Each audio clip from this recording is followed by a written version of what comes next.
IPL 2026 సీజన్లో మరో అద్భుతమైన సమరం. Rajasthan Royals versus Chennai super Kings నిన్న రాత్రి జరిగిన ఈ పోరులో మైదానం దద్దరిల్లిపోయింది.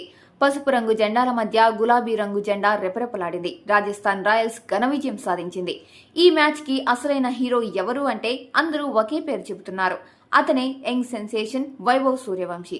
కేవలం 14 ఏళ్ల వయసులోనే ఐపీఎల్లోకి అడుగుపెట్టిన ఈ కుర్రాడు నిన్నటి మ్యాచ్లో అనుభవజ్ఞులైన సీఎస్కే బౌలర్లను ముప్పుతిప్పులు పెట్టాడు.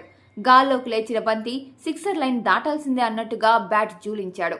ఆ ఫోర్లు, ఈ సిక్సర్లు చూస్తుంటే భవిష్యత్తు స్టార్ దొరికేశాడనిపిస్తోంది. టాస్ గెలిచిన బ్యాటింగ్ ఎంచుకున్న రాజస్థాన్ భారీ స్కోర్ను సాధించడంలో వైభవ్ ఇన్నింగ్స్ కీలకమైంది.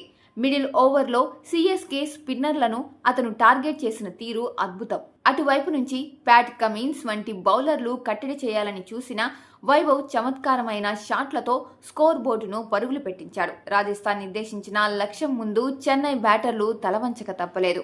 లక్ష్య ఛేదనలో చెన్నై సూపర్ కింగ్స్ మొదట్లో బాగానే ఆడినా కీలక సమయంలో వికెట్లు కోల్పోవడం వారిని దెబ్బతీసింది. రాజస్థాన్ బౌలర్లు ఖచ్చితమైన లెంత్తో బౌలింగ్ చేస్తూ మ్యాచ్ను తమ వైపు తిప్పుకున్నారు.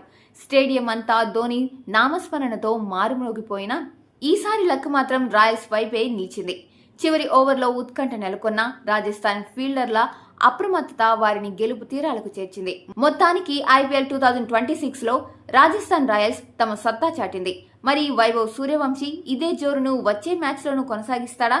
చెన్నై మళ్లీ పుంజుకుంటుందా? తెలుసుకోవాలంటే వేచి చూడాల్సిందే. మరిన్ని క్రికెట్ అప్డేట్స్ కోసం మా ఛానల్ని ఫాలో అవ్వండి.